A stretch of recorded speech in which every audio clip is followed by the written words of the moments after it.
আমরা এখন জিতেছি, আমরাই সব নিয়ে নেব, এই যে সংস্কৃতি এবং সেটি থেকে উত্তরণ করতে না পারলে এটা আত্মঘাতী হবে। আপনি যেটা বলেন চট দেখুন, এই শব্দ আমরা ব্যবহার করি নাই, আমরা ব্যবহার করছি এটা আমাদের পালা, এবার আমাদের পালা। এই সংস্কৃতি কিন্তু আমরা 5 আগস্ট 2024 থেকেই দেখি সারা দেশে মাঠ পর্যায়ে বিভিন্নভাবে এই চর্চাটা ছিল আনফর্চুনেটলি।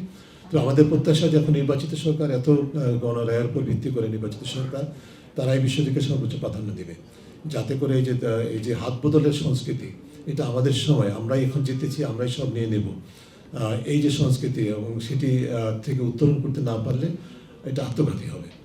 যারা দায়িত্ব পেয়েছেন সরকার পরিচালনায়, এটা যদি তারা নিয়ন্ত্রণ করতে না পারেন তাহলে আত্মঘাতী হবে।